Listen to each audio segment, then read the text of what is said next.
राधा वल्लभ सरकार की जय।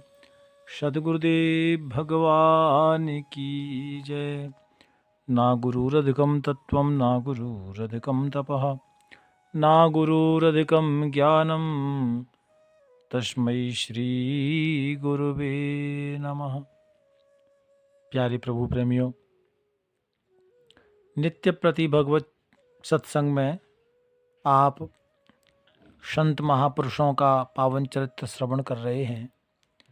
प्यारे भक्तों, आजकल अयोध्या धाम की बड़ी चर्चा है। आप सब रामलला का दर्शन कर रहे हैं। प्यारे प्रभु प्रेमियों, अयोध्या धाम के जो सर्वप्रथम राजा हुए, जिस वंश में भगवान आए थे, श्री इक्ष्वाकु जी महाराज। प्यारे भक्तों, ये श्री राम जी के पूर्वज थे। मुझे लगा थोड़ा सा परिचय आपको कराऊं। इक्ष्वाकु महाराज जो थे, वो ब्रह्मा के पुत्र मरीच हुए और मरीचि के पुत्र ऋषि कश्यप और कश्यप के पुत्र विवस्वान। प्यारे भक्तों, विवस्वान को हम शूर भी कहते हैं। जो विवस्वान महाराज है ना, उनका दूसरा नाम शूर भी है। और विवस्वान के जो पुत्र हुए, श्राद्ध देव, मनु और श्राद्ध देव। प्यारे भक्तों, और मनु के जो पुत्र हुए वो थे इक्ष्वाकु महाराज। अच्छा, ये मनु महाराज के पुत्र थे। इक्ष्वाकु इनका नाम इसलिए पड़ा क्योंकि ये नासिका से हुए थे। नासिका से, नाक के द्वारा इनका जन्म हुआ था, इसलिए इनका नाम इक्ष्वाकु जी पड़ा। प्यारे भक्तों, मनु महाराज तक तो सबने सुना है। अब इक्ष्वाकु महाराज का मुझे लगा कि अयोध्या की चर्चा आजकल हो रही है सब जगह, तो आपको बताऊं, इक्ष्वाकु महाराज जो थे ना, ये अयोध्या के प्रथम राजा थे। बड़े राजा, जो चक्रवर्ती सम्राट राजाओं में जो नाम आता है ना, जैसे बड़े राजा जो हुए, तो सबसे पहले यही हुए थे इक्ष्वाकु जी महाराज। प्यारे प्रभु प्रेमियों, ये अयोध्या के प्रथम राजा थे, बड़े राजा। और ये बड़े ही प्रजावत्सल थे भक्तों। प्यारे प्रभु प्रेमियों,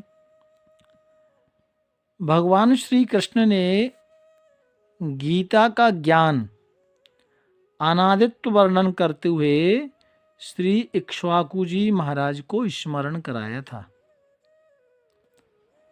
उसमें लिखा था कि इदम विवस्वते योगम प्रोन्तवाहन मव्ययम विवस्वान मनवे प्राहा मनुरिक्षा कुबे ब्रवीत। ये जो इक्ष्वाकु जी महाराज थे ना, ये आप देखो, ये त्रेता की गल है। इनको भी भगवत कृपा से उस समय भगवान ने गीता का बोध कराया था। प्यारे प्रभु प्रेमियों, ऐसा ये गीता में कहा गया है। और ऐसे रामायण के कई महापुरुष हैं जिनको गीता में कई जगह, जैसे जनक जी का नाम आया है। भगवान को, अर्जुन को किसी का, बड़े महापुरुष का किसी का उदाहरण देना पड़ा, तो कई जगह गीता में त्रेता युग के महापुरुषों का नाम आया है। प्यारे प्रभु प्रेमियों, और ये जो इक्ष्वाकु जी महाराज थे, ये अयोध्या के प्रथम राजा थे, सूर्य वंश के प्रथम राजा थे। गीता का मतलब क्या है? गीता का मतलब है कि श्री भगवान स्वयं बोले। इसमें गीता को किसी ने लिखा नहीं भक्तों, ये तो स्वयं भगवान ने बोला, स्वयं अविनाशी की वाणी है। भगवान ने स्वयं गीता को गाया है। अविनाशी ज्ञान योग, ये भगवान ने स्वयं गीता को गाया है, इसलिए इसे ज्ञान योग भी कहते हैं। और ज्ञान का शूर भी इनको कहा गया है, गीता को। तो ये जो इक्ष्वाकु जो महाराज थे प्यारे भक्तों, इनको भी गीता का ज्ञान था, अथवा तू गीता में भगवान ने इनको याद किया, क्योंकि सूर्य ने अपने पुत्र वैवस्वत मनु महाराज को अपने पुत्र इक्ष्वाकु से कहा कि इस प्रकार इक्ष्वाकु महाराज गीता के ज्ञान के आचार्य सिद्ध होते हैं। कहने का तात्पर्य मेरा ये है कि ये प्रथम राजा थे, और इतने बड़े राजा थे ये कि इनका नाम अजर अमर हो गया, और भगवान ने भी इनको गीता में याद किया, इसलिए योग के आचार भी कहे गए। प्यारे भक्तों, मैंने ये कथा इसलिए आपको बताई क्योंकि आजकल आप सब अयोध्या की चर्चा सुन रहे हैं। तो अयोध्या के जो सबसे पहले राजा हुए थे ना, वो इक्ष्वाकु जी महाराज हुए थे। और इसी वंश में आगे चल के भगवान श्री राघवेंद्र सरकार ने, श्री राम प्रभु ने इसी वंश में अवतार ग्रहण किया था। प्यारे भक्तों, और मुझे लगा कि कई ऐसे राजा हैं, आजकल राजा राम जी की बड़ी चर्चा और बड़े सब लोग मग्न हैं भारतवर्ष में। श्री राघवेंद्र सरकार आए हैं, रामलला आए हैं, तो मुझे लगा मैं छोटे छोटे जो इनके परंपरा में जो महापुरुष हुए उनका परिचय आपसे कराऊं। तो ये जो इक्ष्वाकु महाराज थे, ये श्री राम जी के पूर्वज थे, और ये प्रथम राजा थे, और इसी वंश में भगवान श्री राघवेंद्र सरकार आए थे। शास्त्र में लिखा है, इक्ष्वाकु वंश प्रभुवो रामो नाम जनई श्रुतः। प्यारे भक्तों, इसी वंश में भगवान राम आए थे, और प्यारे प्रभु प्रेमियों, आगे चल के इसी वंश में श्री एल महाराज जिन्हें पुरुरवा भी कहते हैं, उनका भी इसी वंश में प्रकट हुए थे, उनका भी अवतार हुआ था।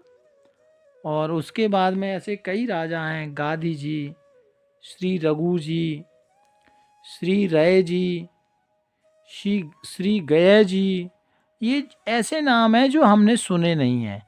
और मुझे लगा कि मैं आपको ये सब जो राजा हुए हैं ना, ये बहुत महान हुए हैं भक्तों, इन्होंने बड़ी तपस्या की है, ऐसे ही शास्त्र में इनका नाम नहीं आया है ना। और कैसे कैसे ये इन्होंने जन्म लिया है, ये सब देवताओं के ही अंश थे। प्यारे प्रभु प्रेमियों, और फिर इसी वंश में जैसे इक्ष्वाकु महाराज के बाद में श्री एल नाम के ऋषि हुए, जो पुरुरवा, जिनको पुरुरवा भी कहते हैं। प्यारे भक्तों, ये पुरुरवा जो हुए थे, ये भी, इनका भी मैं आपको सुनाऊंगा, और इनका भी बहुत अच्छा और श्रेष्ठ ज्ञानवर्धक चरित्र है, छोटा सा, और इसकी भी चर्चा हम कल करेंगे।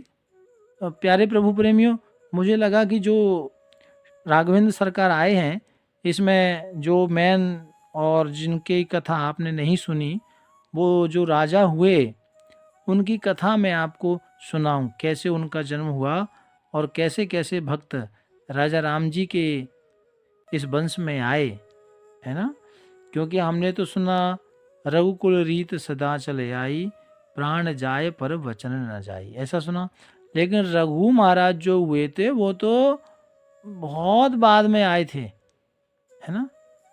और लेकिन उनसे पहले और कई महापुरुष हुए, और क्योंकि हमारी संस्कृति है, हमारी धरोहर है, इसलिए मुझे लगा कि ये चर्चा भी मैं आपके साथ करूं।